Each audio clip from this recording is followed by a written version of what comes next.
গল্প সম্পর্কিত যে কোনো কথাবার্তার জন্য আমাদের মেল আইডি ডেসক্রিপশন বক্সে দেওয়া রয়েছে।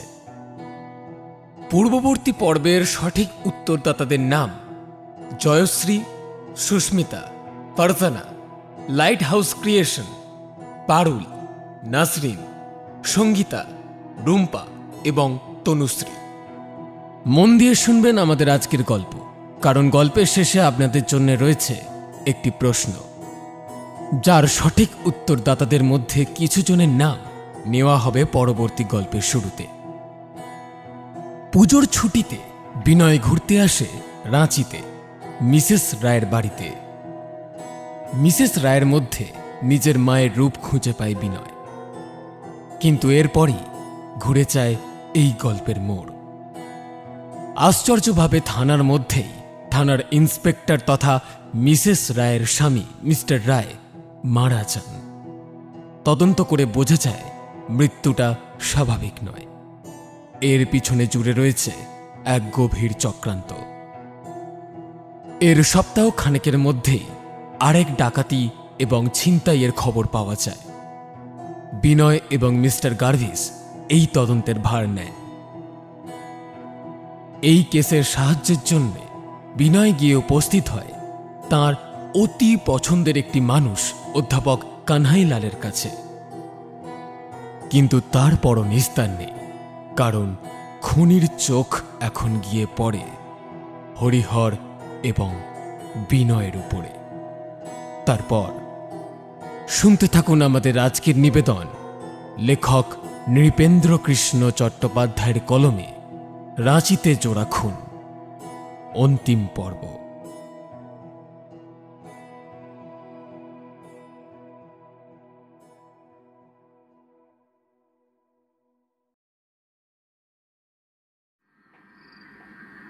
ট্রেন ছাড়তে আর মাত্র 2 মিনিট সময় ছিল।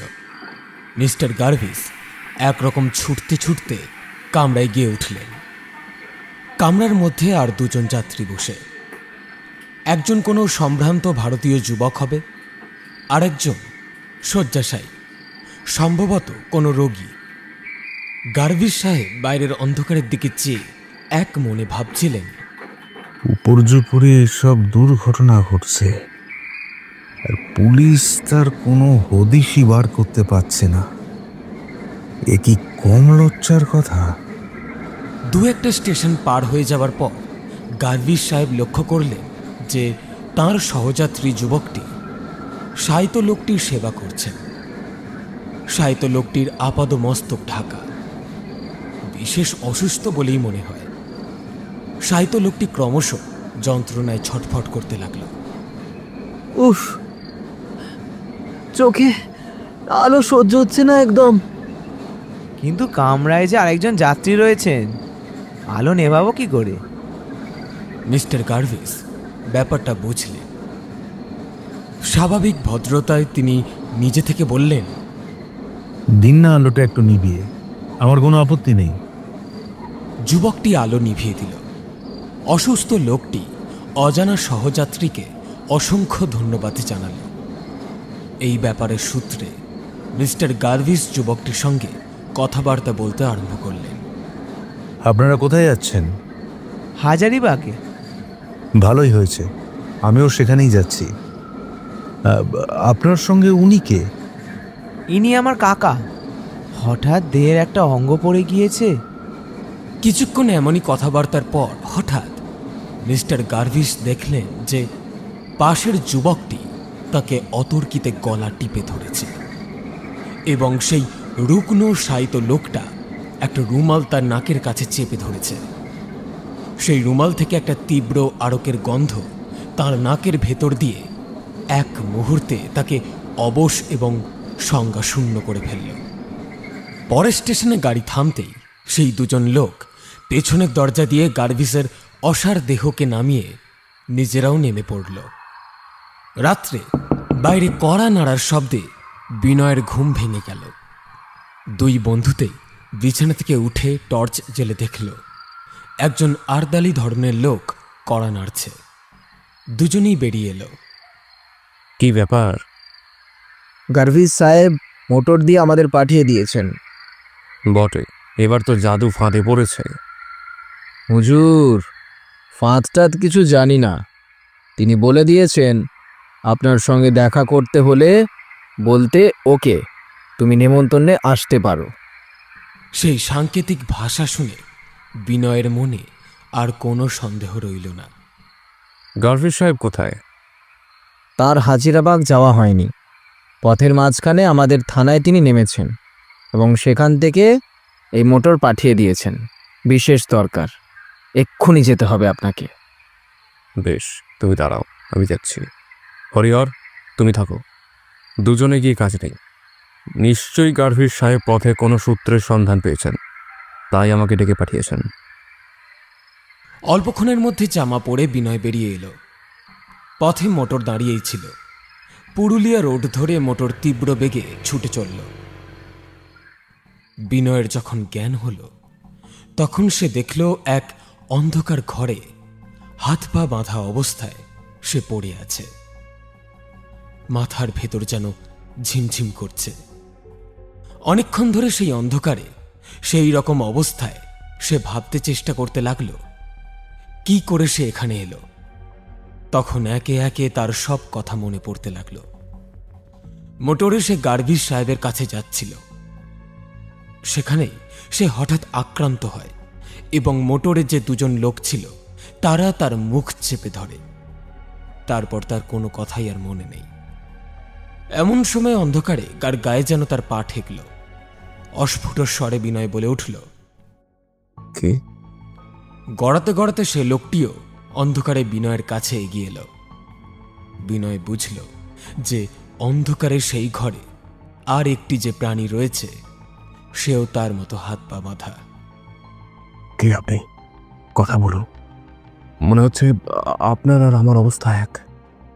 হঠাৎ সেই অজানা লোকটি বিনয়ের নাম ধরে ডেকে উঠল। কে? বিনয় নাকি? গলার স্বর শুনে তো তাই মনে হচ্ছে।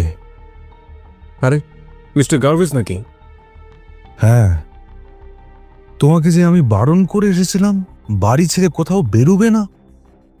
বাহ, আপনি তো সাংকেতিক কথাগুলো জানিয়ে আর্দালিয়ার মোটের পাঠালেন। বুঝেছি, আর বলতে হবে না। এখন আর কোনো কথা নয়। আমরা দুজনেই তাদের চক্রান্তে পড়ে বন্দী হয়েছি। হয়তো তারা কেউ পাহারা দিচ্ছে। এই বলে গার্ভিস সাহেব গড়াতে গড়াতে বিনয়ের হাতের কাছে মুখ নিয়ে এলেন। অন্ধকারে বিনয় বুঝতে পারল সাহেব দাঁত দিয়ে তার হাতের দড়ি কাটতে চেষ্টা করছেন। কিছুক্ষণ পরে বিনয় স্পষ্ট অনুভব করল যে গার্ভিস সাহেবের মুখ দিয়ে রক্ত পড়ছে। ধীরে ধীরে তার হাতের বাঁধন নরম হয়ে পড়ল। হাত তুলে নাড়তেই হাতের দড়ি আলগা হয়ে গেল। বিনয় বুঝল আত্মরক্ষার শেষ উপায় স্বরূপ গার্ভিস সাহেব দাঁত দিয়ে সেই অসাধ্য সাধন করেছেন। বিনয়ের কানের কাছে মুখ নিয়ে এসে গার্ভিস সাহেব বললেন, এবার তুমি নিজে তোমার পায়ের দড়িটা খুলে আমার বাঁধনটা খুলে দাও।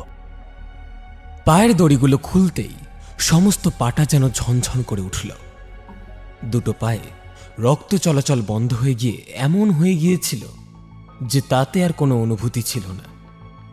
কিছুক্ষণ ধরে পাটা নাড়াচাড়া করার পর ক্রমশ তাতে রক্ত চলাচল শুরু হলো এবং অসহ্য বেদনার সঙ্গে সঙ্গে ক্রমশ পায়ে শক্তি আসতে লাগল। তখন তাড়াতাড়ি গার্ভিস সাহেবের হাতের বাঁধন সে খুলে দিল। অন্ধকারে সাহেব হাত খোলা পেয়ে নিজের পায়ের বাঁধন খুলে ফেললেন। চুপি চুপি বললেন, দড়িগুলো হাত পায়ে জড়িয়ে অবশের মতো এখন শুয়ে থাকো, তারপর ভোরবেলা যা হয় হবে। এমন সময় বাইরে থেকে দরজা খোলার শব্দ হতেই দুজনেই আচ্ছন্নের মতো আড়ষ্ট হয়ে গেলেন। দরজা খুলে একজন লোক ঢুকল। অন্ধকারে তাঁদের উদ্দেশ্য করে বলল, ওঠো বাবা ধনেরা, ওঠো। রাতারাতি তোমাদের অন্য জায়গায় পাচার করবার।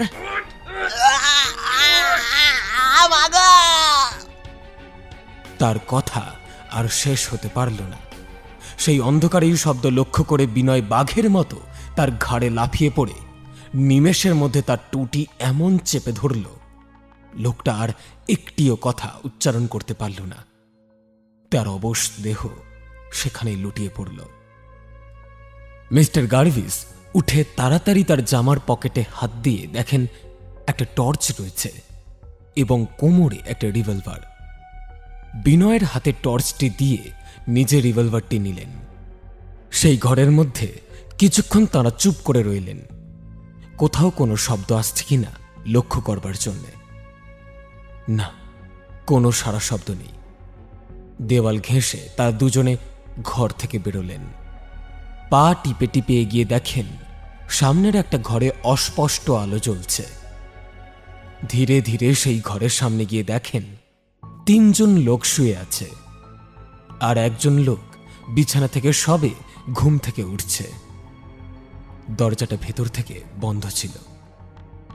বিনয় হামাগুড়ি দিয়ে গিয়ে দরজার শেকলটা তুলে দিল। ঘরের ভেতর থেকে শুধু একটা তন্দ্রা বিজড়িত ডাক এলো, ভজুয়া, আরে ভজুয়া। ততক্ষণে মিস্টার গার্ভিস আর বিনয় সদর দরজা খুলে বাইরে এসে দাঁড়িয়েছেন। চারিদিকে থমথম করছে অন্ধকার। সেরকম অন্ধকারের বড় প্রয়োজন ছিল তাদের। কিছু দূরে দেখেন একটা মোটর। অন্ধকারে গা ঢাকা দিয়ে মোটরের পিছনে দুজনে গিয়ে দাঁড়ালেন। মোটরে কেউ নেই। বিনয় মোটরে লাফিয়ে উঠতে যাচ্ছিল। মিস্টার গার্ভিস তার হাত ধরে টেনে রাখলেন। কানে কানে বললেন, ও কাজই করো না, মোটর চালাতে গেলেই শব্দ হবে। আমাদের আর বেশিক্ষণ এখানে দেরি করা ঠিক হবে না। সামনের জঙ্গলে ঢুকে পড়ি, এসো। একটু দাঁড়ান। তারপর মোটরের দরজা খুলে হ্যান্ডেলের সামনে খোপরে হাত দিতেই একটা ছুরি পেয়ে গেল, আর সেই ছুরিটা নিয়ে সামনের টায়ারে বসিয়ে দিল। অন্ধকারে সহসা একটা শব্দ জেগে উঠল। বিনয় আর মিস্টার গার্ভিস বনের ভেতরে গা ঢাকা দিলেন। বিহার অঞ্চলের জঙ্গল খুব ঘন সন্নিবিষ্ট নয়। তার ওপর বিনয়ের অভ্যেস ছিল এইসব বুনো পথে চলা। টর্চ না জেলে কিছু দূর অগ্রসর হওয়ার পর বিনয় টর্চ জ্বালল। আশেপাশে কোথাও কোনো সারা শব্দ নেই। চোখের সামনে গাছ ছাড়া আর কিছুই দেখা যায় না। হঠাৎ বিনয় ফিরে দাঁড়াল। গার্ভিস সাহেব বললেন, কি ব্যাপার, সামনে কিছু দেখলে নাকি? এ সময় এই অঞ্চলে বাঘ বেরোয়। এতক্ষণ বিনয় স্বাভাবিক গলায় কথা বলতে পারেনি। এবার সে কথা বলতে পেরে যেন শরীর মনে তার স্বাভাবিক জোর ফিরে পেল। কিন্তু এভাবে আমাদের চলে যাওয়া ঠিক হবে না। কেন? এক্ষুনি ওই বাড়িতে লোক নিয়ে এসে হানা দিতে হবে। কিন্তু কথা হচ্ছে, বাড়িটা কোথায়, কিভাবে চিনব? দুজনেই তো অজ্ঞান অবস্থায় এখানে এসেছি। দৈবক্রমে সন্ধান পেয়ে এমন করে ছেড়ে চলে গেলে তো হবে না। তা ঠিকই বলেছ। কোথায় যে আমরা আছি তার তো কোনো ধারণাই আমাদের নেই। অন্ধকারে বাড়িটার চেহারাও তো আমার মনে নেই। চলে আসবার সময় বাড়ির দরজায় একটা ঢিল দিয়ে আমি 4টে ক্রসের দাগ করে এসেছি। থ্যাংক ইউ বিনয়। বিপদের মধ্যেও তোমার বুদ্ধির সত্যি প্রশংসা করতে হয়। বিপদের মধ্যে পড়লে অধিকাংশ বুদ্ধিমান লোকই তাদের মাথা গুলিয়ে ফেলে, আর বিপদের মধ্যে মাথা ঠিক করে কাজ করে যাওয়ার মধ্যে যে কতখানি বাহাদুরি তা আমি জানি। কিন্তু এই জায়গাটা আমরা লোকেট করব কি করে? এমন সময় বনের ভেতর থেকে হঠাৎ মশালের আলো জ্বলে উঠল। মিস্টার গার্ভিস আর বিনয় দুজনেই চমকে উঠলেন। তবে কি তারা আমাদের ফলো করছে? আপনি গাছে উঠতে পারেন? হ্যাঁ, নিশ্চয়ই। তবে আর দেরি নয়। এই বলে সামনের একটা বড় আম গাছ ছিল, তার ওপরে দুজনে গিয়ে উঠলেন। ক্রমশ মশালের আলো এগিয়ে আসতে লাগলো। একটা দুটো নয়, অনেকগুলো। আর তার সঙ্গে টিন পেটানো শব্দের মতো শব্দ। ক্রমশ শব্দ আরো কাছে এগিয়ে এলো। বিনয় শ্বাস ফেলে বুঝল যে এ শব্দ যারা করছে তারা হচ্ছে সাঁওতাল। নিশ্চয়ই রাত্রিরে বাঘ টাক বেরিয়েছে, তাই তারা মশাল নিয়ে বনে বাঘ তাড়া করতে ঢুকেছে। বিনয়ের অনুমানই ঠিক হলো। দেখতে দেখতে একদল সাঁওতাল সেই অরণ্যকে জাগিয়ে তুলে হৈ হৈ করতে করতে তাদের গাছতলায় কাছে এলো। মিস্টার গার্ভিস আর বিনয় কি করবেন ঠিক করতে না পেরে চুপ করে রইলেন। তারা চলে গেলে বিনয় আর গার্ভিস সাহেব গাছ থেকে নামলেন। ভাবলেন সাঁওতালদের গিয়ে ডাকবেন এবং নিজেদের পরিচয় দিয়ে তাদের কাছ থেকে এই জায়গাটার সব খবর জেনে নেবেন।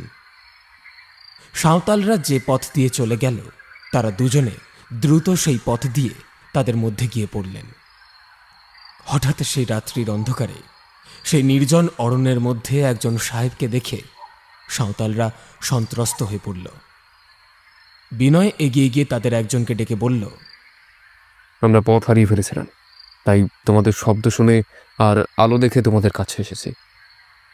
তাদের দলের মধ্যে সাঁওতালি ভাষায় তারা কি বলা বলি করল।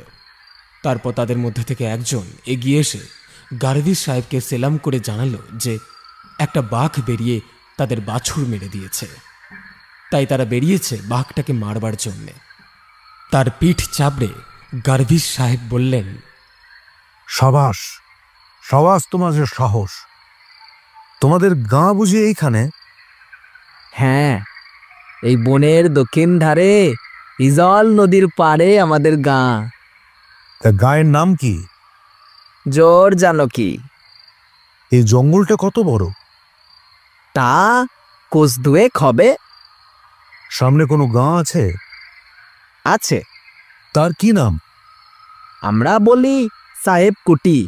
একটা খুব বড় কুটি আছো, সেই থেকে উগায়ের নাম দিয়েছি সাহেব কুটি। কোনো পাকা বাড়ি? হ্যাঁ, ওই একটা পাকা বাড়ি। এখান থেকে থানাটা কত দূরে?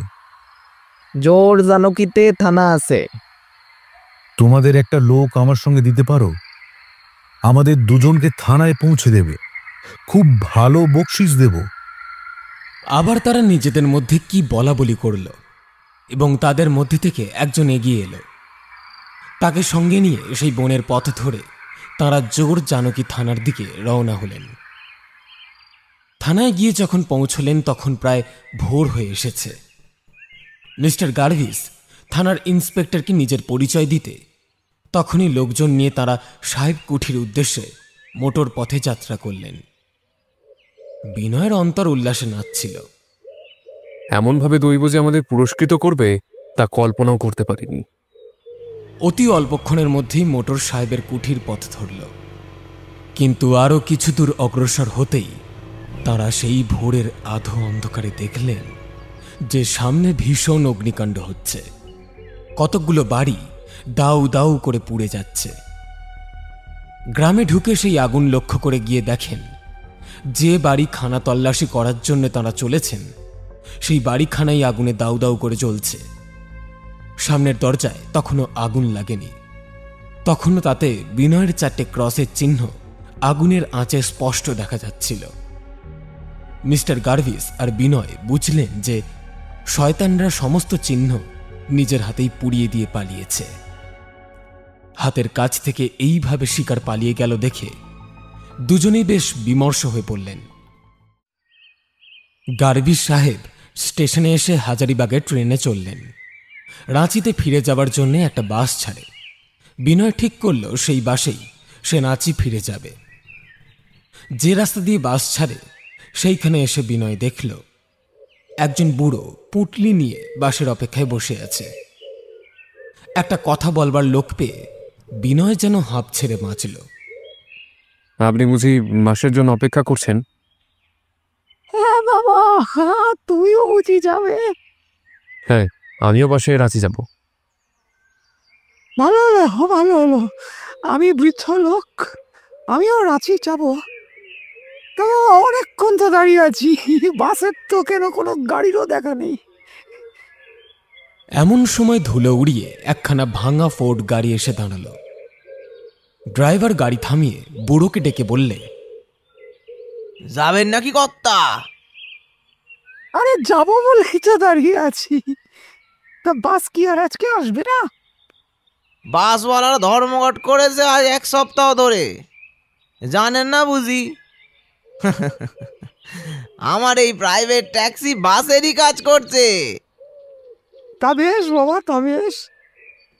বলে বুড়ো পুঁটুলিটি নিয়ে গাড়িতে ওঠাবার জন্যে দাঁড়ালো। বিনয়ের দিকে চেয়ে বলল, এতেই আরাম করে যাওয়া যাবে কোন। এসো বাবা, এসো। বিনয় আর দ্বিধা না করে সেই প্রাইভেট ট্যাক্সিতে উঠে পড়ল। তখন দিনের বেলা, চারিদিকে বেশ খটখটে রোদ উঠেছে। ধুলো উড়োতে উড়োতে গাড়ি রাঁচির দিকে ছুটল। পথের দুধারে ছোট ছোট পাহাড় আর শালবন। উঁচু নিচু পথের ওপর দিয়ে যেতে যেতে মাঝে মাঝে সামনের দিকে চেয়ে মনে হয় পথ যেন সোজা একেবারে আকাশের কোলে গিয়ে মিশে গিয়েছে। তখনও পথের পাশে রাতের শিশির সূর্যের আলোয় ঝিকিমিকি করছে। মাঝে মাঝে নামহীন উড়ন্ত পাখির দল চিৎকার করে চলেছে দিনের আহারের সন্ধানে। ক্ষণকালের জন্যে জীবনের সমস্ত ঝঞ্ঝাট, সমস্ত গণ্ডগোল, অ্যাডভেঞ্চারের সমস্ত লোভ ভুলে গিয়ে বিনয়ের মন প্রকৃতির সেই প্রভাতী রূপের মধ্যে ডুবে গেল। নিজের মনে তখন সে কল্পনার জাল বুনে চলেছিল। কেন মানুষ সভ্য হবার মোহে প্রকৃতির বুক থেকে এমনি করে সরে চলেছে? এই কল কবজা মেশিন, শত সহস্র যন্ত্রের নিশিদিন অক্লান্ত আবর্তন, এই কি মানুষকে এনে দেবে তার অন্তরের ঈপ্সিত শান্তি? মানুষ আজ ভুলে গিয়েছে মাথার উপর নিত্যরাত্রি ওঠে চাঁদ।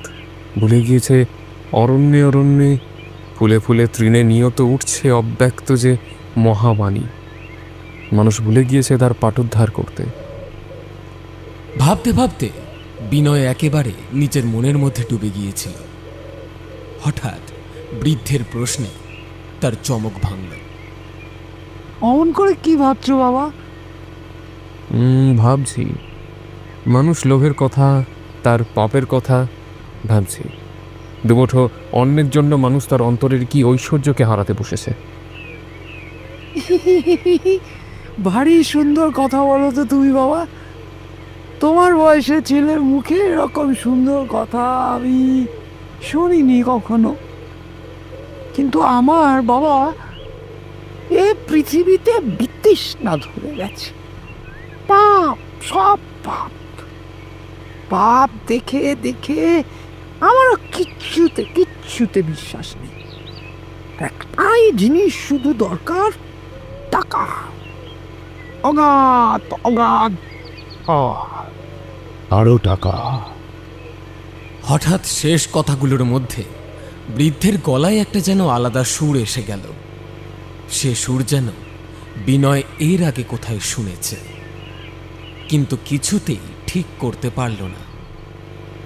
এমন সময় হঠাৎ একটা পথের বাঁকে গাড়িটা শব্দ করে থেমে গেল। ড্রাইভার তাড়াতাড়ি নেমে দেখতে এলো কি হয়েছে। ইঞ্জিনের ডালা খুলে এটা সেটা সে নাড়তে লাগলো। বিনয় নিজে একজন খুব ভালো মোটর মেকানিক, তাই সে আর চুপ করে গাড়িতে বসে থাকতে পারল না। জামার আস্তিন গুটিয়ে সে ইঞ্জিনে ঝুঁকে দেখতে গেল। কি ব্যাপার? এমন সময় ড্রাইভার পেছন থেকে একটা ছোট্ট তোয়ালে তার নাকের উপর চেপে ধরে তাকে পিছন দিক থেকে আক্রমণ করল। গাড়ির ভেতরের বুড়োটি বলে উঠল, না না, জোর করতে হবে না, জোর করতে হবে না।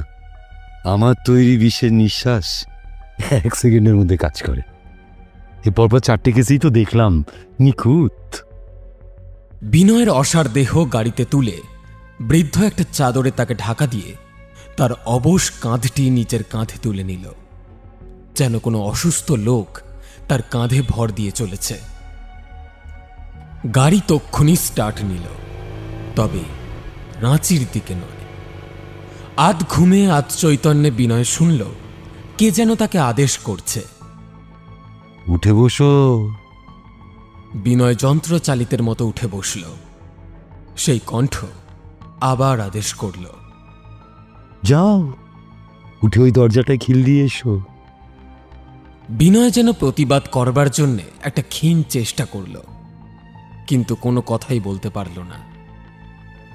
আস্তে আস্তে উঠে দরজায় খিল দিয়ে এসে বিছানায় বসল। সেই কণ্ঠ আবার জিজ্ঞাসা করল, তুমি মরতে চাও? না। তবে এই মরবার কাজে নেমেছো কেন? যৌবনের ধর্ম, সে অন্যায় সহ্য করতে পারে না। আমার জীবনের ব্রত, আমি নিজে কোনো অন্যায় করব না, কারোর কোনো অন্যায় সহ্য করব না। আর আমি নিজে ছেলেবেলা থেকে বড় দুরন্ত। বিপদকে বারণ করবার জন্যে আমার ভেতর থেকে একটা বাসনা যেন আকুলি বিকুলি করে। জীবন সম্বন্ধে আমার কৌতূহল অসীম। তুমি জানো, তোমাকে দেখা অবধি আমার বড় ভালো লেগেছে। জানি না কোথায় আপনি আমাকে দেখেছেন। এই প্রশ্ন করো না, প্রশ্নের উত্তর দাও শুধু। তুমি কবে কলকাতায় ফিরে যাবে? কার্যোদ্ধার হলে তারপর। কি তোমার কার্য? যে শয়তান এসব খুন আর ডাকাতি করে অদৃশ্য রয়েছে তাকে ধরা। তুমি তো তা পারবে না। কিন্তু চেষ্টা করে দেখতে ক্ষতি কি? ক্ষতি? জীবন হারাবে। আমি এখনো তোমাকে সাবধান করে দিচ্ছি, এই মুহূর্তে তোমাকে শেষ করে দিতে পারি এমন জিনিস আমার কাছে আছে। বহুদিনের বহু গবেষণার পর আমি এই বিষ তৈরি করতে পেরেছি। এর অতি ক্ষীণ গন্ধ নাকের ভেতর দিয়ে গেলে মৃত্যু অনিবার্য। কোনো যন্ত্রণা নেই, মৃত্যুর কোনো ভয়াবহ লক্ষণও নেই। তবে তুমি কি? প্রশ্ন করবে না। তোমাকে দেখে কেন জানি না বহুদিনের হারিয়ে যাওয়া আমার যৌবনের কথাটা মনে পড়ছিল। মনে পড়েছিল তোমারই মতন পৃথিবীকে আমি দেখতাম আদর্শবাদী রঙিন চোখে। তারপর অতি নির্মম ভাবে আমার স্বপ্ন গেল ভেঙে। কিন্তু না, তোমাকে এসব কি বলে চলেছি? তোমাকে এখান থেকে তো আমি ছেড়ে দেব না। এই অন্ধকার ঘর তোমার সমস্ত যৌবন খেয়ে ফেলবে, শেষ করে ফেলে দেবে। হয়তো হয়তো তখন তোমাকে আমি ছেড়ে দিতে পারি, কিংবা যদি তখন চাও আমার সঙ্গে তোমাকেও নিতে পারি। যাও, এখন বিছানায় শুয়ে ঘুমোবে তো বাবা। যাও যাও। যন্ত্রচালিতের মতো বিনয় শয্যায় গিয়ে শুয়ে পড়ল। শুতে শুতে সে শুনল সেই কণ্ঠস্বর বলছে, রামচরণ, আমাদের এক্ষুনি ফিরে যেতে হবে। খুব হুঁশিয়ার, শিগগিরই হয়তো ওর জ্ঞান ফিরে আসতে পারে। তার আগে ওষুধটা খাইয়ে দেবে কিন্তু। আর তারপর কণ্ঠস্বর আর শোনা গেল না। বিনয় অনেকক্ষণ নীরবে শুয়ে রইল। সে বুঝতে পারছিল যে তার জ্ঞান ফিরে আসছে, কিন্তু এমনই ভান করে রইল যে যেন সে অঘোর নিদ্রায় আচ্ছন্ন। কিছুক্ষণ পরে দরজা খোলার শব্দে সে ভেতর থেকে সজাগ হয়ে উঠল। বেশ বুঝতে পারল যে লোকটা ঘরে ঢুকেছে সে একটা হ্যারিকেন লণ্ঠন হাতে করে নিয়ে এসেছে। ঘরে আলো হয়েছে বেশ। গাঢ় নিদ্রায় মানুষের যেভাবে নাক ডাকে সেইভাবে বিনয় নাক ডাকাতে লাগল। বুঝল লোকটা তাকে সেই ওষুধ খাওয়াতে এসেছে। সঙ্গে আরো একজন লোক, দুজনে কথা হচ্ছে। লোকটা দেখছি অঘরে ঘুমাচ্ছে, আর একটু পরে খাওয়াবি? দূর, আমাকে যে এক্ষুনি যেতে হবে, গেলে তবেই তো সরিয়ে আনতে পারবো। সব রেডি, 1000-2 সরাতে পারলেই এ কাজ ছেড়ে দেব। রোজই আতঙ্কে থাকতে হয় কখন পুলিশ এসে পড়ে। তা ওষুধটা তৈরি করে রেখে যা, আমি তো আছি। বিনয় মনে মনে 33 কোটি দেবতার নাম স্মরণ করল। বুঝি ভগবান সদয় হয়ে যৌবনের মর্যাদা বজায় রাখবার জন্য এই সুযোগ সৃষ্টি করে দিয়েছেন। তাই যাই। তবে তুই খুব সাবধানে থাকবি, যেরকম সিদ্ধি খেয়ে আছিস ঘুমিয়ে না পড়িস। তুই হাসালি দেখছি, একটা দুধের বাচ্চা, ওকে এক ধমকেই ওখানে শুইয়ে রাখবো। তুই যা। বিনয় কিছুক্ষণ পরে বাইরে সদর দরজা খোলার শব্দ পেল। চোখ চেয়ে দেখল ঘরে কেউ নেই। কাল বিলম্ব না করে সে ঘর থেকে বেরিয়ে বাইরের বারান্দায় একটা থামের আড়ালে গিয়ে দাঁড়াল। লোকটা সদর দরজা বন্ধ করে হ্যারিকেন লণ্ঠনটা নিয়ে সে যে ঘরে ছিল সেই দিকে অগ্রসর হল। অন্ধকারে হাত বাড়াতেই একটা কাঠের মুগুরের মতো জিনিস বিনয়ের হাতে পড়ল। লোকটা থামের পাশ দিয়ে যেতেই বিনয় পেছন থেকে সেই মুগুর তুলে সোজা তার মাথায় বসিয়ে দিল। লোকটা একটা তীব্র আর্তনাদ করে সেইখানে লুটিয়ে পড়ল। ছুটে দরজা খুলে বিনয় রাস্তায় বেরিয়ে পড়ল। অন্ধকারে আত্মগোপন করে সে প্রাণপণে ছুটতে লাগল। কিছু দূর অগ্রসর হতেই দূরে সে লাল নীল আলো দেখতে পেল, রেলের সিগন্যালের আলো। সেই আলো যেন ভগবানের প্রদীপ। সেই আলো লক্ষ্য করে চলতে চলতে সে রেল লাইনের ওপরে এসে পড়ল। রেল লাইন ধরে কিছু দূর অগ্রসর হতেই সে একটি ছোট স্টেশনে এসে পৌঁছল। স্টেশন মাস্টারের কাছে খোঁজ নিয়ে জানল যে এক্ষুনি একটা ট্রেন রাঁচির দিকে যাবে। বিনয় সমস্ত কথা স্টেশন মাস্টারকে বলতে তিনি গাড়ি এলে গাড়ির কামরায় বিনয়কে তুলে দিলেন। গাড়ি যখন রাঁচিতে এসে পৌঁছল তখন ভোর হয়ে গিয়েছে। গাড়ি থেকে নামতেই বিনয় দেখে অধ্যাপক কানহাইলাল। বিস্মিত হয়ে বিনয় জিজ্ঞাসা করে বসল, আপনিও কি এই ট্রেনে এলেন? না বাবা, না না, এই এই ভোরবেলায় বেড়ানোটুকুই তো আমার আনন্দ। আমার বড় তাড়াতাড়ি আছে, এখন আসি বলে বিনয় চলে গেল। বাড়ি পৌঁছে বিনয় দেখল হরিহর খাওয়া দাওয়া ত্যাগ করে বসে আছে। তার দেহ যেন অর্ধেক হয়ে গিয়েছে। উফ, কি দুর্ভাবনায় না ছিলাম। তোকে যে ফিরে পাবো সে আশা করিনি। যার জীবনের মেয়াদ ফুরোয়নি তাকে কেউ মারতে পারবে না। ভাই, আমাদের পুরাণে আছে বালক প্রহ্লাদকে মত্ত হাতির পায়ের তলায় ফেলে দেওয়া হয়েছে, আর মত্ত হাতি শুঁড়ে করে তাকে পিঠে তুলে নিয়েছে। পুরাণ বাদ দিলেও আমরা প্রত্যক্ষ জীবনে এমন ঘটনা কত ঘটতে দেখেছি। লিভিংস্টোন আফ্রিকার জঙ্গলের সিংহের মুখে চলে গিয়েছিলেন, তবে তিনিও মরেননি। বেঁচে থেকে তিনি লিখে গেলেন সিংহের মুখে পড়লে মানুষের মনের কি অনুভূতি হয়। ভগবান যা করেন সব মঙ্গলের জন্যই। আমার সঙ্গে ছাড়াছাড়ি হওয়ার পর তোর কি হলো সেটা আমাকে একটু বল আগে। বিনয় আদ্যপান্ত সমস্ত কথা বলে হরিহরের কাঁধে হাত রেখে বলে উঠল, যে লোক এই কাজ করে বেড়াচ্ছে তার সঙ্গে আমার দেখা হয়েছে। কোথায়? অর্ধজাগরণের মধ্যে। সে লোকটা ওস্তাদ, হিপটনিক।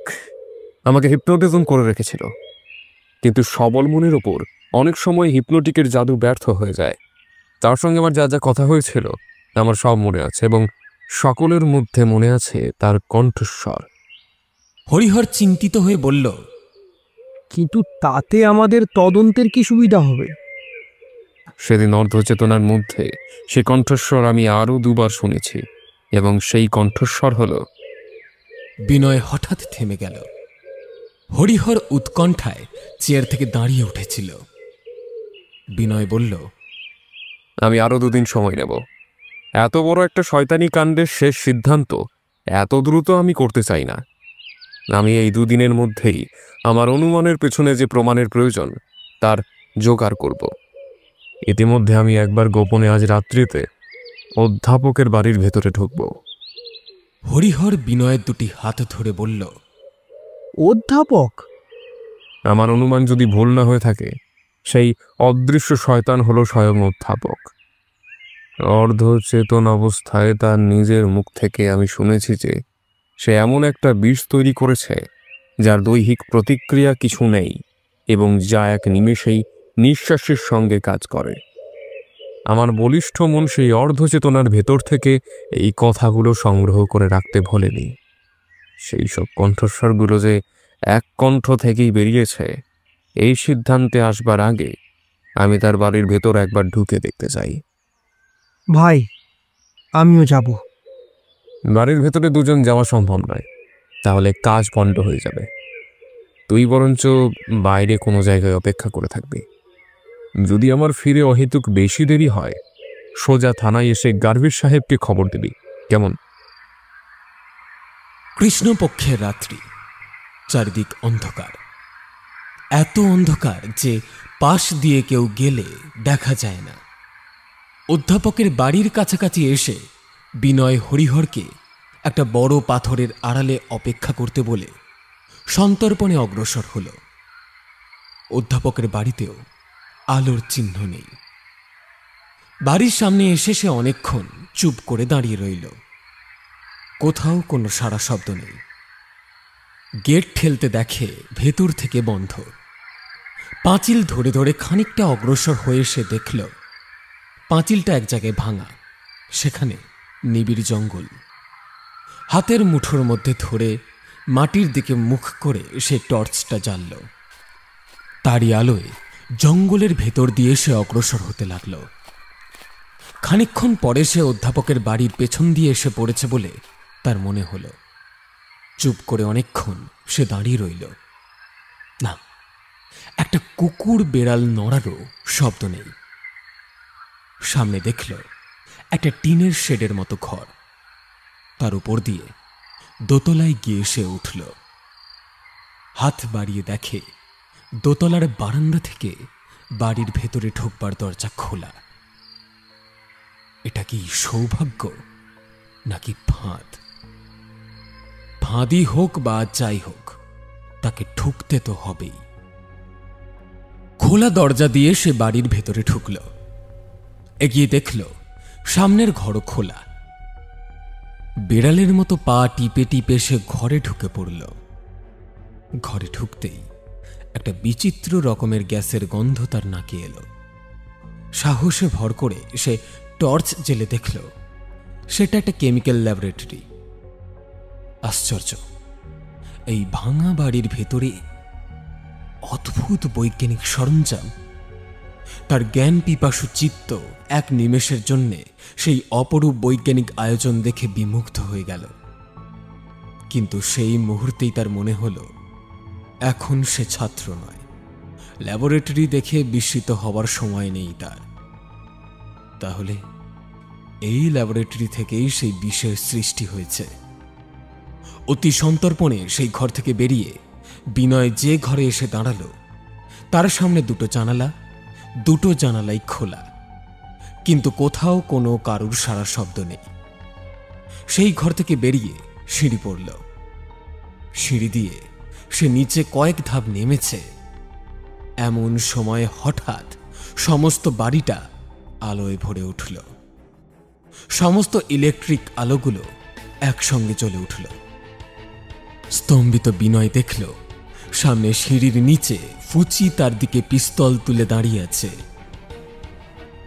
আর পেছনে একটা বিরাট অট্টহাস্য জেগে উঠল। বিনয় ঘাড় ফেরাল। বিনয় বুঝল যে সে ফাঁদে পড়ে গিয়েছে। জীবন মৃত্যুর সেই সন্ধিক্ষণে ভাববার বা চিন্তা করবার খুব বেশি সময় পাওয়া যায় না। মানুষকে তখন চালায় তার সহজাত আদিম ইটিংগুলো। তারই প্রেরণায় বিনয় হাসতে হাসতে সিঁড়ির উপরের লোকটিকে উদ্দেশ্য করে বলল, অধ্যাপক কোথায়? তার সঙ্গে দেখা করতে এসেছিলাম। লোকটি মৃদু হেসে বলল, তা দেখা না করে চুপি চুপি চলে যাচ্ছিলেন কেন? আসুন, উপরে উঠে আসুন। বিনয় কোনো দ্বিরুক্তি না করে সিঁড়ি দিয়ে ওপরে উঠতে লাগল। সে পেছনে ফিরে না দেখলেও স্পষ্ট অনুভব করছিল যে ফুচি পিস্তল নিয়ে তার পেছনে পেছনে উঠছে। নিরুপায় হয়ে লোকটির আঙুল নির্দেশে বিনয় সিঁড়ির সামনে একটা ঘরে ঢুকল। অমন চুপি চুপি চলে যাচ্ছিলেন যে? আমাদের বাড়িতে এলেন, আদর আপ্যায়ন কিছুই হলো না, অমনি অমনি চলে যাবেন? তা অতিথি সৎকারের ত্রুটি দেখে রাগ করে চলে যাচ্ছিলেন বুঝি? বিনয়ের তখন সমস্ত মন পড়েছিল একটি মাত্র চিন্তায়, কি করে সেই ঘর থেকে বেরোনো যায়।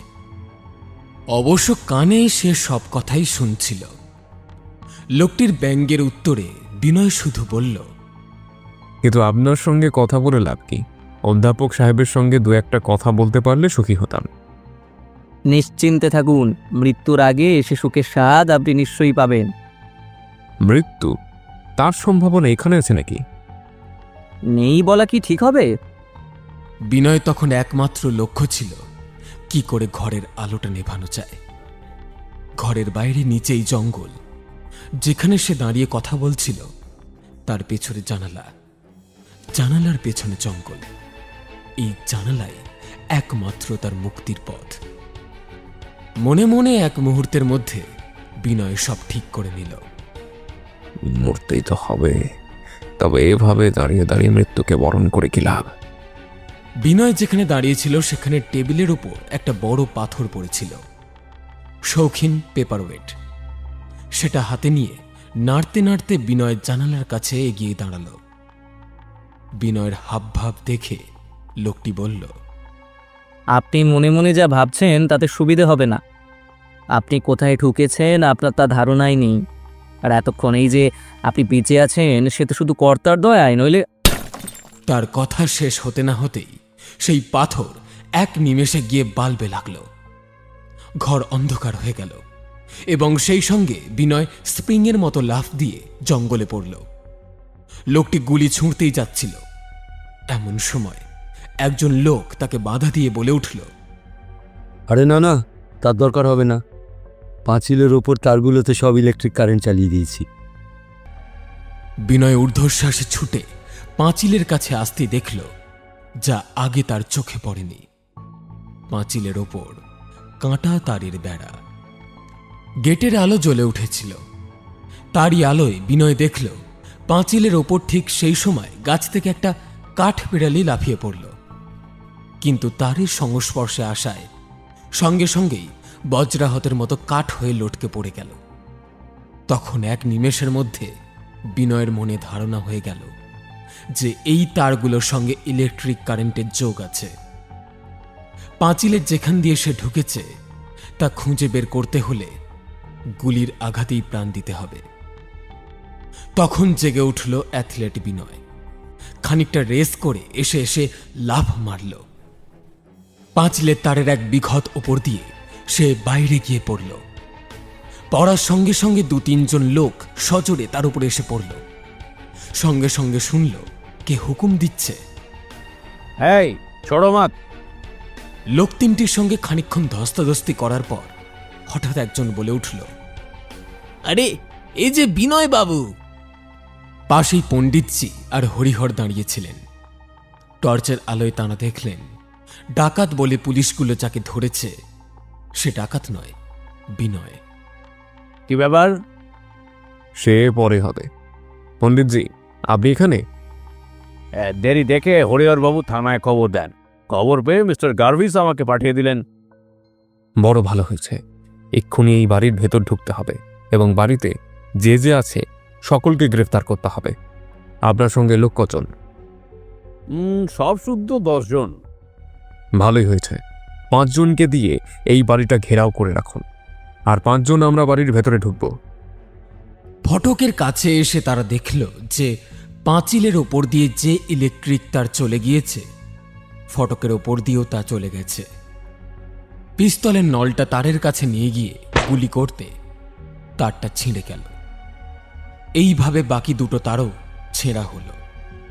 বিনয় আশা করেছিল যে গুলির প্রত্যুত্তর হয়তো বাড়ির দিক থেকে আসবে, কিন্তু সেখানে যে কোনো প্রাণী আছে তার অস্তিত্বের চিহ্ন পর্যন্ত পাওয়া গেল না। বিনয় পণ্ডিতজিকে সঙ্গে নিয়ে টর্চ জেলে জঙ্গলের পাশ দিয়ে অধ্যাপকের বাড়ির সামনে এলো। কোথাও জীবনের কোনো চিহ্ন মাত্র নেই। এই কয়েক সেকেন্ড আগে এখানে যে জীবন মৃত্যুর খেলা হয়ে গেল তার কোনো চিহ্ন কোথাও নেই। বিনয় দেখল বাড়ি ঢোকবার দরজা ভেতর থেকে বন্ধ। বিনয় জোরে জোরে কড়া নাড়তে লাগল। কিছুক্ষণ এইভাবে কড়া নেড়ে যাওয়ার পর তাঁরা বুঝতে পারলেন ভেতর থেকে আলো জ্বলে উঠল। একজনের পায়ের শব্দও পাওয়া গেল। বিনয় আর পণ্ডিতজি এবং সঙ্গে যে পুলিশরা এসেছিল সবাই পিস্তল উঁচিয়ে রাখল। ভেতর থেকে দরজা খুলে গেল। সর্বাঙ্গ কাঁথায় মুড়ে নির্লিপ্ত নির্বিকার মুখ নিয়ে ফুচি চোখ রগড়াতে রগড়াতে জিজ্ঞাসা করল, আপনারা এত রাত্রিরে? কি চান আপনারা? তোমাদের সাধ্যের জোগাড় করতে চাই। এবারে মালিক কোথায়? আগে তিনি তো আজ কয়েকদিন হলো এখান থেকে চলে গিয়েছেন। বটে। দেখছিস হাতে কি? বিনয় পিস্তলটা ফুচির মুখের দিকে তুলে জিজ্ঞাসা করল, এই কিছুক্ষণ আগে যে লোকটার সঙ্গে তুই আমাকে আক্রমণ করেছিলি, সে লোকটা কোথায়? আগে এই বাড়িতে আমি আপনাকে আক্রমণ করেছিলাম? আমি তো হুজুর সে সন্ধ্যা থেকে ঘুমোচ্ছিলুম। পাজি, ফের মিথ্যে কথা। কেমন ভাবে মিথ্যে কথা বলছে, যেন মহাভারত পড়ছে। বল, সে লোকটা কোথায়? আগে এই বাড়িতে আমি ছাড়া আর তো কেউ নেই। বটে, সোজা আঙুলে ঘি উঠবে না দেখছি। এই বলে পণ্ডিতজি দুজন পুলিশকে দরজার ভেতরে পাহারায় রেখে পিস্তলের আগায় ফুচিকে ঠেলে নিয়ে সিঁড়ি দিয়ে ওপরে উঠলেন। সিঁড়ির মুখে আরেকজন পুলিশকে রাখলেন। সিঁড়ি দিয়ে উঠে একটা ছোট হলঘরের মতো ঘর, সেই ঘরের দুপাশে আরো দুখানি ঘর। এমন সময় সহসা যেন মন্ত্র বলে সমস্ত আলো নিভে গেল। বিনয় আর পণ্ডিতজি নিজেদের হাতের টর্চ জ্বাললেন। আলো জ্বলে উঠতেই দেখা গেল ফুচি সেইটুকু সময়ের মধ্যে অদৃশ্য হয়ে গিয়েছে। তাঁরা তাড়াতাড়ি সামনের ঘরে ঢুকে টর্চের আলোয় তন্ন তন্ন করে দেখলেন কেউ কোথাও নেই। ঘর থেকে বাইরে এসে টর্চের সীমাবদ্ধ আলোয় তাঁরা সবিস্ময়ে দেখলেন যে দুজন পুলিশ দেওয়ালের দিকে দাঁড়িয়েছিল, হঠাৎ দেওয়ালের সংলগ্ন ঘড়িটা একটু ফাঁক হয়ে গেল এবং তার ভেতর থেকে দুটো লোহার হাত দুদিক থেকে বেরিয়ে তাদের যেন গলা টিপে ধরল। এক নিমেষের মধ্যে পুলিশ দুটি সেখানে আচ্ছন্নের মতো পড়ে গেল। টর্চের আলোয় তাঁরা দুজনে দেখলেন সিঁড়ির মুখে যে পুলিশটিকে দাঁড় করিয়ে রাখা হয়েছিল সেও নেই। পণ্ডিতজি এবং বিনয় বুঝতে পারলেন যে তাঁরা একেবারে মৃত্যুর মুখে চলে এসেছেন। তাড়াতাড়ি সেখান থেকে বেরোনোর জন্যে যেই দুজনে সিঁড়ির দিকে ছুটে যাবেন, অমনি দেখলেন ওপর থেকে একটা ইস্পাতের দরজা সিঁড়ির পথ বন্ধ করে ছনাত করে পড়ে গেল। পিছনে ফিরে তাঁরা ভাবলেন যে হলঘরের খোলা জানালা দিয়ে নিচে লাফ মারবেন, কিন্তু জানালার কাছে পৌঁছানোর আগেই তাঁরা দেখলেন সেখানেও জানালার ছিদ্র পথে একটা ইস্পাতের পাত এসে পড়ল। বাঁদিকে আরেকটা জানালা ছিল, পেছনে ফেরার সঙ্গে সঙ্গে তাও বন্ধ হয়ে গেল। পণ্ডিতজি আর বিনয় খাঁচায় আটক হয়ে পড়েছেন। রাগে আক্রোশে অজানা আতঙ্কে পণ্ডিতজির মাথা খারাপ হয়ে যাওয়ার উপক্রম হয়ে এলো। আপনা থেকেই তার মুখ থেকে বেরিয়ে এলো, শয়তানটা কি কার সাজিয়ে না তৈরি করে রেখেছে। হ্যাঁ, এই যে দেখছি কলের বাড়ি, বাইরে থেকে কিছু জানবার উপায় নেই। আশ্চর্য। যখন তাঁরা বুঝলেন যে সেই ঘর থেকে বেরোনোর আর কোনো উপায় নেই, কতকটা হতাশ হয়ে পণ্ডিতজি আর বিনয় সামনের একটা সোফায় বসে পড়লেন। হাতে তাঁদের তখনও টর্চ দুটো চলছে, কিন্তু সোফায় বসতে না বসতেই সোফাটা শটান মাটির দিকে নেমে গেল। কিছু ভাবতে বা বুঝতে সময় না পেতে পেতেই তাঁরা দেখলেন মাটির নিচে একটা অন্ধকার গর্তে এসে পড়েছেন। পণ্ডিতজি বললেন, বিনয়বাবু, আর তো উদ্ধার নেই। বিনয় তখন টর্চের আলো চারিদিকে ফেলে দেখছিল কোথাও কোনো ছিদ্র আছে কিনা। একেবারে নিরন্ধ্র অন্ধকার, কোথাও কিছু নেই। বিনয় আর পণ্ডিতজি যখন পুলিশ নিয়ে অধ্যাপকের বাড়িতে ঢোকেন, তখন গার্ভিস সাহেবের কাছে সমস্ত খবর নিয়ে হরিহরকে তাঁরা পাঠিয়েছিলেন।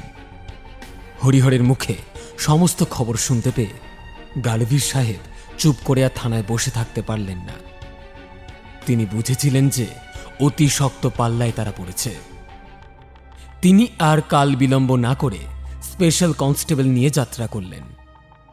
বাড়ির সামনে এসে তারা দেখলেন কোথাও কোনো সারা শব্দ নেই।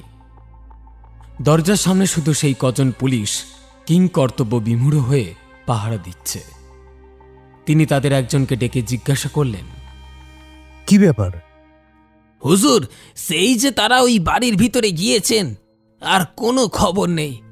আমাদের এখানে দাঁড় করিয়ে রেখে গিয়েছেন যাতে কেউ পালাতে না পারে, কিন্তু আমরা কাউকেই পালাতে দেখিনি। মিস্টার গার্ভিস স্পষ্ট বুঝলেন যে ব্যাপার অত্যন্ত গুরুতর। নিশ্চয়ই বিনয় আর পণ্ডিতজি শয়তানের চক্রের মধ্যে এমনভাবে আটকে পড়ে গিয়েছেন যে তাদের বেরোনোর উপায় নেই। ফটক ভেঙে দলবল নিয়ে তিনি জঙ্গল পেরিয়ে অধ্যাপকের বাড়ির সামনে এলেন। কোথাও কোনো সাড়া শব্দ নেই। তিনি স্পষ্ট সকলকে হুকুম দিলেন যে যে কেউ পালাতে যাবে অমনি গুলি করবে। দরজার সামনে দমাদম ধাক্কা দিতেই ফুচি দরজা খুলে দিল। মুখে তেমনই নির্বিকার চিহ্ন, যেন কিছুই জানে না। অধ্যাপক কোথায়? আগে তিনি তো বাড়ি নেই। কিছুক্ষণ আগে যেসব পুলিশের লোক এই বাড়িতে ঢুকেছিল তারা কোথায়? একান্ত বিস্মিতভাবে ফুচি উত্তর দিল, হুজুর এই বাড়ি থেকে তো আসেনি। মিস্টার গার্ভিস আর তাকে কথা বলতে না দিয়ে তক্ষুনি একজন পুলিশকে হুকুম করলেন, ব্যাটার হাতে হাত করি লাগাও। এবার বল কোথায় তারা আছে, দেখিয়ে দে, নইলে এই গুলিতে এইখানেই তোকে সবার করে দেব। কোনো কথা না বলে ফুচি সিঁড়ি দিয়ে ওপরে উঠতে লাগল। সঙ্গে মিস্টার গার্ভিস এবং ফুচিকে ধরে দুজন পুলিশও উঠল। ওপরে তখন আলো জ্বলছিল, কিন্তু যেই তারা ওপরে সেই হল ঘরে গিয়ে দাঁড়িয়ে এদিক ওদিক দেখছে, অমনি এক নিমেষের মধ্যে সমস্ত আলো নিভে গেল। আলো নিভে যাওয়ার সঙ্গে সঙ্গে মিস্টার গার্ভিস গুলি চালালেন। টর্চের আলোয় দেখা গেল ফুচি এবং তাকে ধরে যে দুজন পুলিশ ছিল তারা নেই, এবং সকলের চেয়ে আশ্চর্যের ব্যাপার হল তাঁর হাতের গুলি দেওয়ালের ঘড়িতে গিয়ে লাগতে ঘড়িটা পড়ে গেল, এবং সেই সঙ্গে পেছনের দেওয়াল দু ফাঁক হয়ে গেল। টর্চের আলো ফেলে মিস্টার গার্ভিস দেখলেন যে সেই ফাঁকের মধ্যে দিয়ে একটা সিঁড়ি নিচের দিকে নেমে গিয়েছে। তিনি কয়েক মিনিট ধরে ভাবলেন কি করা উচিত। দৈব সুযোগে যে গুপ্ত পথ তিনি দেখতে পেয়েছেন, কাল নষ্ট না করে সেই পথেই যাবেন, নাকি এটা পথ নয় আর একটা ফাঁদ। হঠাৎ তাঁর মাথায় একটা বুদ্ধি এলো। হলঘরে যত চেয়ার টেবিল ছিল তিনি টেনে এনে সেই ফাঁকের মধ্যে ভরাট করলেন। যে জানলাগুলি খোলা ছিল সেগুলোর কাছে গিয়ে পরীক্ষা করে দেখলেন যে ওপর থেকে সেগুলো ফাঁপা, অর্থাৎ তার ভেতরে কিছু একটা আছে যা জানলাগুলোর ছিদ্রপথ বন্ধ করে দিতে পারে। দুটো বড় বড় আরাম চৌকি টেনে এনে তিনি জানালার ওপর তুলে আধা আধি করে রাখলেন। তারপর ইষ্ট দেবতার নাম স্মরণ করে তিনি দুজন পুলিশ সঙ্গে করে সেই সিঁড়ি দিয়ে নামলেন, এবং তিনজন পুলিশকে সেই সিঁড়ির মুখে খোলা পিস্তল হাতে দাঁড় করিয়ে রাখলেন। কিছু দূর সিঁড়ি দিয়ে নামতে না নামতে তাঁর কানে কোথা থেকে যেন অস্ফুট মানুষের স্বর আসতে লাগল। দেওয়ালের ওপর কান রেখে রেখে তিনি অগ্রসর হলেন। যতই এগোলেন শব্দ ততই স্পষ্ট। তিনি বেশ বুঝলেন এই সিঁড়ির পাঁচিলের ওপারে কারা যেন রয়েছে, তাদের কথাবার্তা তিনি শুনতে পাচ্ছেন। তখন তিনি দেওয়ালের গায়ে পিস্তলের মুখ দিয়ে টোকা মেরে পুলিশের সাংকেতিক ভাষায় জিজ্ঞাসা করলেন, পাঁচিলের ওপারে তোমরা কে? তোমরা যদি আমার সাংকেতিক ভাষা বুঝে থাকো উত্তর দাও। অল্পক্ষণের পরে দেওয়ালে কান পেতে মিস্টার গার্ভিস শুনলেন যে ঠিক অনুরূপ সংকেতে পাঁচিলের ওপার থেকে তার কথায় উত্তর এলো, আমি পণ্ডিতজি, আমি আর বিনয় এখানে আটকে পড়ে আছি, আপনি কে? পুনরায় টোকা মেরে মিস্টার গার্ভিস উত্তর দিলেন, ভয় নেই, আমি মিস্টার গার্ভিস। কিন্তু ভরসারও কোনো উপায় তিনি খুঁজে পেলেন না। তবে যখন দৈব কৃপায় সেই গুপ্ত পথের সন্ধান তিনি পেয়েছেন, তখন তাঁর অন্তরে একটু দৃঢ় বিশ্বাস ছিল যে নিশ্চয়ই সিঁড়ির দেওয়ালের গায়ে কোনো গুপ্ত পথ আছে যা দিয়ে পাঁচিলের ওপারের ঘরে যাওয়া যায়। অনুসন্ধান করতে করতে তিনি এক জায়গায় একটা জোড়া দেখতে পেলেন। পকেট থেকে একটা শিশি বার করে তুলোয় ভিজিয়ে খানিকটা অ্যাসিড সেই জোরের মুখে লাগাতে তার বৈদ্যুতিক সম্পর্ক আপনা থেকেই ঘুচে গেল এবং ফাঁকটা একটু আলগা হয়ে গেল। তখন লোহার পাত তার ভেতরে ঢুকিয়ে কায়দা মতো চার দিতেই ছোট্ট দরজার মতো একটা জিনিস খুলে গেল। সঙ্গে সঙ্গে মিস্টার গার্ভিস শুনলেন, ধন্যবাদ মিস্টার গার্ভিস। সেই রন্ধ্রপথে টর্চের আলো ফেলে মিস্টার গার্ভিস দেখলেন একটা অন্ধকার ঘরে বিনয় আর পণ্ডিতজি। ভেতর থেকে পণ্ডিতজি বলে উঠলেন, আর কিছুক্ষণ দেরি হলে পৃথিবীতে ফিরে আসার আর শক্তি থাকতো না। সেই সুড়ঙ্গ পথ দিয়ে যাওয়ার আগে পাছে সেই পথ আবার পেছন দিক দিয়ে বন্ধ হয়ে যায়, সেই জন্যে তিনি সেখানে একটা লোহার রড আড়াআড়িভাবে লাগিয়ে ভেতরে ঢুকে টর্চ ফেলে দেখলেন ঘরের আরেক কোণে দুজন পুলিশ পড়ে রয়েছে। বিনয় আর পণ্ডিতজি এতক্ষণ তা লক্ষ্য করেননি। তাদের ডাকতে গিয়ে বিনয় দেখল তারা আর উঠবে না। তখন তারা দুজনে সেই মৃত্যুর গহ্বর থেকে উঠে সিঁড়িতে এসে দাঁড়ালেন। পণ্ডিতজি গাটা একবার ঝাড়া দিয়ে বলে উঠলেন, এবার বেটাদের দেখতে পেলে হয়, ডাল কুত্তা দিয়ে খাওয়াবো। কিন্তু দেখা না পেলে তো নয়, সেইটাই হলো এখন সমস্যা। এসবের কর্মকর্তা যে সে কোথায়? এ বাড়িতে কি ওই চাকরটা ছাড়া আর দ্বিতীয় লোক নেই? না না না, তা কখনোই হতে পারে না। মিস্টার গার্ভিস, বিনয় এবং পণ্ডিতজি প্রত্যেকটি ঘর তন্ন তন্ন করে খুঁজতে লাগলেন এবং যেখানে দরজা বা জানালা দেখেন সেখানেই আলো ফেলে দেখেন যে ওপর থেকে পাতলা স্টিলের পর্দা আসবার মতো ফাঁক রয়েছে। এইভাবে বাড়িটাকে তৈরি করে শয়তান এর ভেতরে পরম নিশ্চিন্তভাবে থাকে। এর যে কোনো ঘরকে সে নিজে অদৃশ্য থেকে ইলেকট্রিকের সাহায্যে একটা বদ্ধ খাঁচায় পরিণত করতে পারে। বিনয়ের দুটো চোখ বাঘের মতো জ্বলছিল। এত বড় একটা শিক্ষিত ক্রিমিনালের সন্ধান যে তার জীবনে প্রথম অ্যাডভেঞ্চারে সে দেখতে পাবে তা সে কল্পনাও করেনি। একদিন এই বাড়িতে অধ্যাপক কানাইলালকে সে এক অন্য দৃষ্টিতে দেখেছে। আজ তাকেই সে জগতের একজন ক্রিমিনাল রূপে খুঁজতে এসেছে। যতই মনের মধ্যে সেই কথা ভাবছিল ততই তার অন্বেষণের আগ্রহ যেন বেড়ে উঠছে। এ ঘর সে ঘর খুঁজতে খুঁজতে প্রায় প্রত্যেক ঘর শেষ হয়ে এলো, কিন্তু কোথাও কোনো মানুষের চিহ্ন দেখা গেল না। অবশিষ্ট একখানি ঘর বাকি ছিল। সেই ঘরে ঢুকে তাঁরা দেখলেন যে এটা লাইব্রেরি ঘর। বইয়ের থাক থেকে নির্মমভাবে বইগুলো মাটিতে ফেলতে হঠাৎ বিনয় লাফিয়ে উঠল। বইয়ের পেছনে দেওয়ালের গায়ে একটা সুইচ। সেই সুইচ টিপতেই দেওয়ালের দু ফাঁক হয়ে গেল এবং তার ভেতর দিয়ে দেখা গেল অধ্যাপক প্রশান্ত মুখে একটা ইজি চেয়ারে বসে আছেন। তার পায়ের কাছে দুজন পুলিশ ও ফুচি শুয়ে আছে, যেন ঘুম হচ্ছে। অধ্যাপক নিজে ইজি চেয়ার ছেড়ে উঠে হাসতে হাসতে এগিয়ে এসে বললেন, আরে এসো বাবা বিনয়, এসো এসো। তাঁরা তিনজনই সেই প্রশান্ত মূর্তি অধ্যাপকের সেই ভাবলেশহীন কণ্ঠস্বর এবং সেই মিষ্ট সম্ভাষণ শুনে বিস্মিত হয়ে গেলেন। দরজার সামনে দাঁড়িয়ে তারা এতদিন যাকে খুঁজে বেড়াচ্ছিলেন তাকে সামনে দেখতে পেয়েও দরজার ওপারে যেতে ইতস্তত করছিলেন। বিশ্বাস নেই, এ বাড়ির প্রত্যেকটি দরজা জানালা যেন তাঁদের কাছে এক জাদু মন্ত্র চালিত যন্ত্রের অঙ্গরূপে পরিগণিত হয়ে গিয়েছিল। তারা তিনজনই হাতে রিভলভার তুলে ডাকলেন, প্রফেসর কানাইয়ালাল, এই মুহূর্তে উঠে আসুন, নইলে গুলি করবেন। এই তো কিন্তু তার তো কোনো দরকার নেই, প্রয়োজন নেই। আমি প্রতি মুহূর্তে আপনাদের কাছ থেকে দূরে, অতি দূরে চলে যাচ্ছি।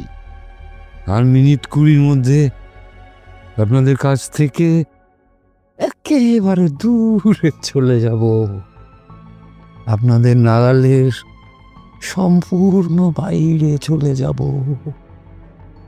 বিনয় কখন অতর্কিতে খানিকটা ঘরের মধ্যে ঢুকেছিল। তার মনের মধ্যে তখন দুটো জিনিস খেলা করছে। একটাতে সে দেখল যে তার সামনে একজন জঘন্য খুনো লোক রয়েছে, যাকে শাস্তি দিতে পারলে মনে পরম পরিতৃপ্তি হয়। আরেকটাতে সে দেখল জগতের একজন শ্রেষ্ঠ অধ্যাপক, অসংখ্য বৈচিত্র্যহীন মানুষের গাদার ওপরে একটা অপূর্ব সুন্দর জটিল ব্যক্তিত্ব। তার ছাত্র মন যার সংস্পর্শ পাওয়ার জন্য ব্যাকুল।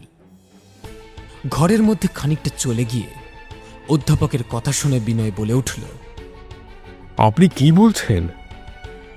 বিনয়ের কণ্ঠস্বরে যেটুকু আবেগ ফুটে উঠেছিল তা মিস্টার গার্ভিসের লক্ষ্যের বাইরে যায়নি। তাই তিনি বিনয়কে সতর্ক করতে যাবে, ঠিক সেই মুহূর্তে অধ্যাপক একটু জোর গলায় বলে উঠলেন, বিনয়! বিনয় সেই ডাকে যেন একটা আচ্ছন্ন ভাব ঘিরে ধরল। অধ্যাপক কানাইলাল আবার তার স্নেহ কোমল কণ্ঠে বিনয়কে ডাকলেন, এসো বাবা বিনয়, এসো। সে আহ্বানে বিনয়ের ভেতরটা যেন দুলে উঠল। মিস্টার গার্ভিস দেখলেন যে এই অদ্ভুত লোকটির রহস্যচক্রের মধ্যে তাঁরা আবার গিয়ে পড়ছেন। আমরা আপনার অভিনয় দেখতে আসিনি। তারপর বাইরে থেকে একজন পুলিশকে ডেকে আদেশ দিলেন, হাত কড়ি লাগাও। মিস্টার গার্ডিস, রাগ করবেন না। আপনাকে আর আপনার লোকদের আমি অনেক কষ্ট দিয়েছি, কিন্তু একটা ব্যাপারে আমি আপনাকে বিশেষভাবে নিরাশ করব। আমাকে শাস্তি দিয়ে যে তৃপ্তি আপনি ভোগ করতেন, আমি তা থেকে আপনাকে বঞ্চিত করেছি। এখন আমার হাতে হাতকড়ি দেওয়া না দেওয়া দুই সমান। আমি আমার এই ঘটনায় পঙ্কিল জীবনের শেষ যবনিকা নিজের হাতেই ফেলে দিয়েছি। আপনারা না দেখতে পেলেও আমি তা দেখতে পাচ্ছি। আমি আত্মহত্যার জন্য বিষ গ্রহণ করেছি এবং তার কাজ আরম্ভ হয়ে গিয়েছে। ওই ঘড়িতে যখন 6:30 বাজবে, আমিও ঠিক সেই মুহূর্তে পৃথিবী ছেড়ে চলে যাব। বহুদিনের বহু সাধনার ফলে বিষ তত্ত্ব সম্পর্কে আমি যেসব বিস্ময়কর আবিষ্কার করেছিলাম মিস্টার গার্ডিস, তাতে একদিনেই ভারতবর্ষ বিষ বিজ্ঞানে চরম উৎকর্ষতা লাভ করত। আর আমি নিজের হাতে সব নষ্ট করে দিয়ে গেলাম। আমি সেকেন্ড ধরে বলে দিতে পারি যে কোন বিষ কখন কাজ করবে আর কখন তার কাজ শেষ হবে। বসো বাবা বিনয়, বসো, একটু বসো। বসুন মিস্টার গার্ডিস। আর পণ্ডিতজি। দেখতে দেখতে অধ্যাপকের সমস্ত শরীরটা একবার থরথর করে কেঁপে উঠল। অধ্যাপক ইজি চেয়ারে আবার বসে পড়লেন। হ্যাঁ, এই কাঁপুনির পর ঠিক 10 মিনিট বসুন। আমার কাছ থেকে আপনাদের আর কোনো ভয় নেই। এইটুকু সময়ের মধ্যে আমি নিজে সব বলে যাব। আজ আপনারা 3 জনে যে বেঁচে আছেন, সেটা কিন্তু কেবলমাত্র ওই বিনয়ের জন্য। হ্যাঁ, বিনয় জানে না, কিন্তু আমি ওকে দেখার পর খোঁজ নিয়ে জেনেছি ও আমার যৌবনের বন্ধু মিস্টার ঘোষের ছেলে।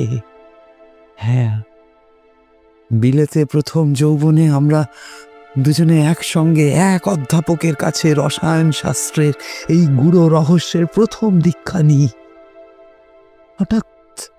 হঠাৎ ওকে দেখে সেই সব কথা মনে পড়লো, আর মনে পড়লো নিজের যৌবনের কথা। তাই না, তাই সাহস করে ওর গায়ে হাত দিতে পারিনি। অতি দুরূহ কষ্ট সহ্য করে হিপনোটিজম শিখি। আর তারপর আমার জীবনে এলো এক নিদারুণ ধাক্কা। তার কাহিনী এখানে বলবার দরকার নেই, সময়ও নেই।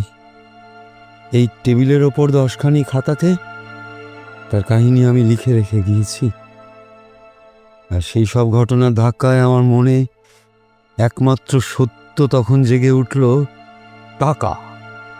যে কোনো উপায়ে অগাধ টাকা জোগাড় করতে হবে। আর আমার হাতেই ছিল অস্ত্র, রসায়ন, হিপনোটিজম এবং অপরাধ তত্ত্ব। যা ছিল বিজ্ঞান, যা ছিল বিদ্যা, আর আমার প্রয়োজনে তাই হয়ে উঠল মৃত্যুর অস্ত্র। বাবা বিনয়, তুমিও এই অপরাধ তত্ত্ব নিয়ে আলোচনা করো। তোমাকে মৃত্যু মুখে আমি সাবধান করে দিয়ে যাচ্ছি। ওসব নিয়ে বেশি ঘাটাঘাটি তুমি করো না। শিব না হলে কেউ বিষ নিয়ে খেলতে পারে না। ক্রমশ জিনিসটা আমাকে নেশার মতো পেয়ে বসলো। একটার পর একটা পরীক্ষায় অদ্ভুত সাফল্য লাভ করতে থাকলাম। লোকের বাড়ি গিয়ে তাকেই সম্মোহিত করে তারই হাত দিয়ে সিন্দুক খলিয়ে টাকা কড়ি গহনা সব নিয়ে এসেছি। এমন বিষ আবিষ্কার করলাম যার কোনো দৈহিক প্রতিক্রিয়াই নেই। তার প্রথম পরীক্ষা করলাম মিস্টার দত্তের ওপর। বৈজ্ঞানিক কৌতূহলের কাছে দু একটা জীবনের কি মূল্য বলুন তো। তার সাথে সাথে এলো দ্রুত অর্থ সংগ্রহের নেশা। আমেরিকা থেকে বিশেষজ্ঞ এনে এই বাড়ির ভেতরটা সমস্ত তৈরি করিয়েছি, এবং কিরকম মারাত্মকভাবে এই বাড়িটা তৈরি হয়েছে তার প্রমাণ তোমরা পেয়েছ। কিন্তু ঘড়িতে তো আর বেশি সময় নেই, আমাকে এক্ষুনি চলে যেতে হবে। আপনাদের সামনে এই যে দুটো তরঙ্গ দেখছেন, এতে গয়না টাকা পয়সা ভরা আছে। যারা মানুষকে বঞ্চিত করে এইসব মাটির নিচে সিন্দুকের ভেতর লুকিয়ে রেখেছিল, আমি তাদের কাছ থেকে তার কিছুটা অংশ উদ্ধার করে নিয়ে এসেছি। আমার জীবনের অন্তিম বাসনা এই ট্র্যাজেডিতে আমি লিখে রেখে গেলাম। আপনাদের শুধু এইটুকু জানাই, এই টাকা দিয়ে যেন যে কটা জেলায় সম্ভব হয় মেয়েদের জন্য একটা হাসপাতাল তৈরি হয়। কেন আমার এই সাধ, সেটাই এই 10টা খাতার পাতায় পাতায় লেখা আছে। হ্যাঁ, ক্ষমা করবেন আমাকে, গ্রেপ্তার করার আনন্দ থেকে আপনাদের বঞ্চিত করলাম। বাবা বিনয় পারো তো, ক্ষমা করো। ঘড়িতে ঢং করে 6:30 বাজল। অধ্যাপক কানহাইলালের মাথা যেন তার প্রতিধ্বনির ধাক্কায় লুটিয়ে পড়ল। মিস্টার গার্ভিস মাথার টুপি খুলে ফেললেন। বিনয় আর হরিহর কলকাতায় ফেরবার জন্য ট্রেনে চলল। মিস্টার গার্ভিস স্বয়ং এলেন তাদের দুজনকে তুলে দিতে। গার্ড হুইসেল দিল। দুজনের হাত ধরে মিস্টার গার্ভিস বললেন, ছুটির দিনে হাওয়া খেতে এসে তোমরা দুজনে বাঙালি ছেলের যে নতুন রূপের পরিচয় দিয়ে গেলে, রাঁচি তা কখনো ভুলবে না। ট্রেন ছেড়ে দিল। বিনয়ের মনে হল রাঁচির অরণ্য লক্ষ্মী যেন শাখা বাহু মেলে তাকে আশীর্বাদ জানাচ্ছে। বিজয় অভিযান শেষে বিজয়ীর পুরস্কার। আজকের গল্প থেকে আপনাদের জন্য প্রশ্ন: অধ্যাপক কানহাইলাল কি করে খুন করেছিলেন ইন্সপেক্টর রায়কে? শুনছিলেন আমাদের আজকের নিবেদন বিজয় অভিযান অবলম্বনে রাঁচিতে জোড়া খুন অন্তিম পর্ব। গল্পকার নৃপেন্দ্র কৃষ্ণ চট্টোপাধ্যায়। গল্প পাঠে আমি সায়ন, মিস্টার গার্ভিস অর্ণব, বিনয় রূপঙ্কর, হরিহর বাসু, পণ্ডিতজি পার্থ, অধ্যাপক সুপ্রিয়, ফুচি সুমিত। অন্যান্য চরিত্রে আমি, সূর্য এবং তনয়। পর্ব পরিচালনায় টিম ফিকশন হাট। আবহে শব্দ সংযোজনে দেবরাজ, প্রচ্ছদ মুরালি। টিম ফিকশন হাট ফিরে আসবে আবার এক নতুন গল্পের সাথে। ততক্ষণ ভালো থাকবেন।